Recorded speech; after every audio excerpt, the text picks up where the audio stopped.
दोस्तों, हमारी funny stories for you adventure में आपका स्वागत है।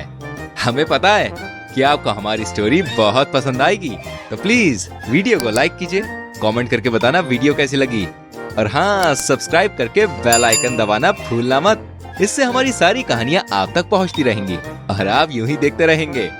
तो आइए शुरू करते हैं आज की कहानी।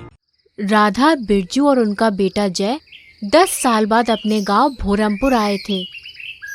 बिरजू अपने गांव की पुश्तैनी हवेली को बेचने के लिए आया था। बिरजू, तुम अकेले आ जाते, मुझे तो गांव में रहना बिल्कुल पसंद नहीं है।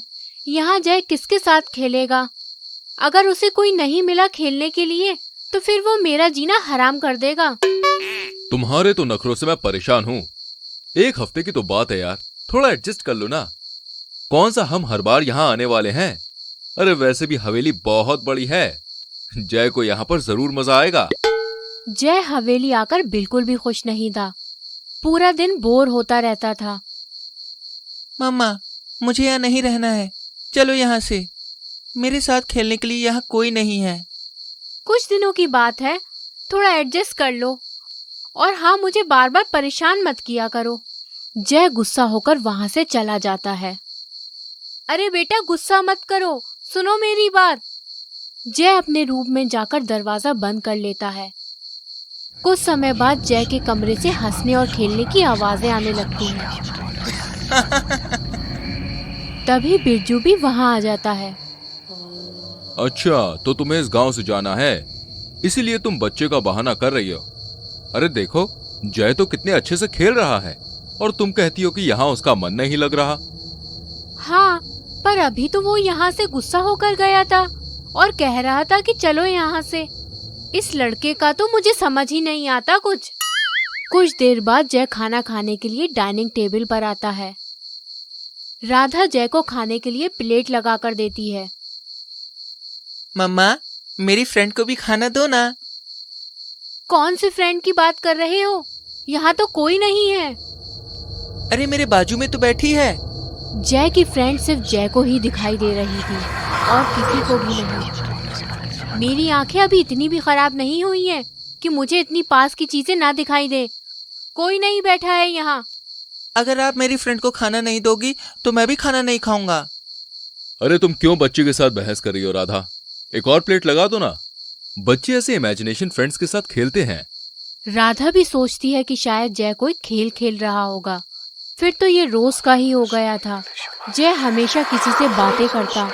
उसे देखकर ऐसा लगता है कि सच में वो अपने किसी दोस्त के साथ खेल रहा है। फिर एक दिन राधा जय को ढूंढती है। जय, जय, कहाँ हो बेटा? बिरजू, देखो ना, जय कहाँ चला गया है। मैंने पूरे घर में उसे ढूंढा पर वो कहीं नहीं दिखाई दे रहा है। अरे तुम चिंता मत करो, यही कहीं होगा। राधा जय को पूरे घर में ढूंढते हैं, लेकिन बहुत ढूंढने के बाद भी जय उन्हें कहीं नहीं मिलता। फिर वो बाहर देखते हैं तो जय हवेली के पीछे वाले कुएं के पास बैठा किसी से बातें कर रहा था। तुम यहाँ क्या कर रहे हो? पागल हो गए हो क्या? कुएं के पास खेलने आए हो? कुछ हो जाता तो? और बिरजू, तुम क्या खाकर पैदा हुए थे? तुम्हारे तो पैसे का लालच खत्म ही नहीं होता। इस हवेली के चक्कर में आज मेरे बेटे को कुछ हो जाता तो? आप पापा को मत डांटो, मैं तो यहाँ अपने दोस्त के साथ खेलने आया था। यही तो है मेरे दोस्त का घर। फिर राधा जय को अंदर ले जाती है। बिरजू, मुझे बहुत डर लग रहा है। मुझे लगता है कि जय जिस बच्चे के साथ खेलता है, कहीं वो किसी की आत्मा तो नहीं। अरे 4 दिन में क्या हो गया है? तुम्हारी तो सोच ही बदल के रह गई है। तुम भी गांव के गंवारों की तरह फालतू बातें करने लगी हो। अरे बच्चे डांट से बचने के लिए ऐसे ही बहाने बनाते हैं। उस दिन से जय का व्यवहार पूरी तरह बदल गया था। वो अपने मम्मी के साथ बिल्कुल भी बातें नहीं करता था। उसे देखकर ऐसा लगता था जैसे वो किसी और दुनिया में खोया हुआ है। वो सिर्फ अपने दोस्त से ही बातें करता था। उसी रात राधा को बहुत ही भयानक सपना आता है। हम तुम्हारे बच्चे को लेकर चले जाएंगे, तू और तेरा पति कुछ नहीं कर पाएगा। राधा घबराकर उठती है। बिरजू उठो। अरे क्या है यार, तुमको रात में भी चैन नहीं है। अरे चैन से सोने भी नहीं देती हो, दिमाग खराब करके रख दिया है मेरा। अरे शादी क्या कर ली, पाप ही हो गया मुझसे तो। दिन में भी चिक चिक सुननी पड़ती है और अब रात में भी चैन नहीं है। तुम कभी ठीक से किसी बात का जवाब नहीं दे सकते हो क्या? पागल नहीं हूँ जो तुम्हें आधी रात में उठाऊंगी। मैंने बहुत ही भयानक सपना देखा है। सपने में मैंने उसी कुएं में 2 बच्चों की आत्मा देखी जो मुझसे कह रहे थे कि वे लोग मेरे जय को मुझसे छीन कर ले जाएंगे। मुझे बहुत डर लग रहा है। बिरजू कुछ करो। ओहो, तो अब तुम अंतर्यामी हो गई हो। आगे क्या होने वाला है ये सब तुम्हें पता चलने लगा है ना। अरे वो एक सपना था, तुम भी बेवजह डर रही हो। देखो ये मजाक का समय नहीं है। मैं कुछ नहीं जानती। तुम कल ही गांव के किसी अच्छे पंडित को बुलाओ। मैं घर में पूजा करवाना चाहती हूँ ताकि ये जितनी भी अजीब अजीब घटनाएं हो रही हैं सब कुछ ठीक हो जाए। हाँ ठीक है ठीक है, अगर ऐसा करने से तुम्हें अच्छा लगेगा तो मैं कल ही किसी पंडित को बुलाता हूँ। दूसरे दिन पूजा की पूरी तैयारी की जाती है।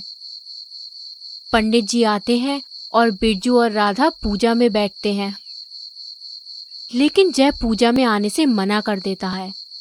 वे अंदर कमरे में खेल रहा होता है। यजमान, अपने बच्चे को बुला लीजिए, उसका भी पूजा में बैठना जरूरी है। हाँ पंडित जी, मैं अभी बुलाकर लाती हूँ। राधा जय को बुलाने जाती है, लेकिन जय उसे कमरे में नहीं मिलता। राधा दौड़ती हुई बाहर आती है। जय कमरे में नहीं है। फिर पंडित, राधा और बिरजू जय को ढूंढने जाते हैं। फिर सब जय को ढूंढते ढूंढते कुएं के पास पहुंचते हैं। रुके, यहाँ किसी अतृप्त आत्मा का वास है। आपके बच्चे की जान खतरे में है। मेरे बच्चे को बचा लीजिए पंडित जी। फिर पंडित एक मंत्र पढ़ता है जिससे 2 बच्चों की आत्मा कुएं से बाहर निकल कर आती हैं। कहाँ है इनका बच्चा? इनका बच्चा वापस करो। उसका बच्चा हमारे पास है। हम इसके बच्चे को मार डालेंगे। पर क्यों? मेरे बच्चे ने तुम्हारा क्या बिगाड़ा है? तेरे पति ने हमें मारा है।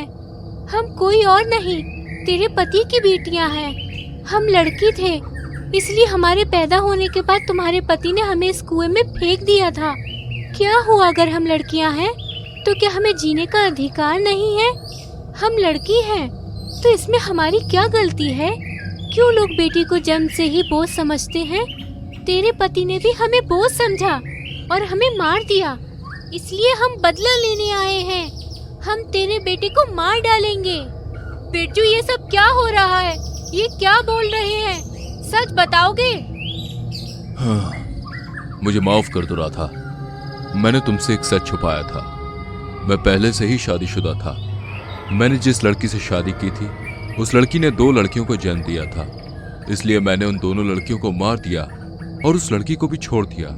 उसके बाद मैंने तुमसे शादी की ताकि मुझे एक बेटा मिल सके। छी, मुझे घिन आती है तुम जैसे लोगों की सोच पर। क्या फर्क है बेटा और बेटी में? क्या बेटियां वो नहीं कर सकती जो बेटे कर सकते हैं? बेटे को भी जन्म देने के लिए एक लड़की की आवश्यकता होती है। अगर तुम जैसे दरिंदे हर लड़की को मार देंगे तो ये दुनिया ही खत्म हो जाएगी। तुम्हारी इस घटिया सोच के कारण 3 बच्चों का जीवन बर्बाद हो गया। 2 को तो तुमने मार डाला और आज तीसरा मौत की कगार पर खड़ा है। तुम जैसे दरिंदे का तो मर जाना ही अच्छा है। फिर उस बच्चे की आत्मा बिरजू की तरफ बढ़ती है, जिससे बिरजू घबरा जाता है और भागने लगता है। तभी उसका पैर एक पत्थर से टकराता है और वह कुएं में जाकर गिर जाता है, जिससे उसकी मौत हो जाती है। मैं तुम्हारे हाथ जोड़ती हूँ, मेरे बच्चे को छोड़ दो। इन सब में उसकी कोई गलती नहीं है। तुम्हारे साथ जिसने अन्याय किया था उसे तो तुम लोगों ने सजा दे दी। मेरे बच्चे को छोड़ दो प्लीज, मेरे बच्चे को छोड़ दो। उन आत्माओं को राधा पर दया आ जाती है और वो जय को लौटा देते हैं। उसके बाद पंडित मंत्रों के जरिए उन दोनों बच्चों की आत्माओं को मुक्ति दिला देता है। समाज में बढ़ रही लड़कियों की भ्रूण हत्या को रोकना बहुत आवश्यक है। एक बात हमेशा याद रखनी चाहिए कि अगर बेटा भाग्य से मिलता है तो बेटियां सौभाग्य से।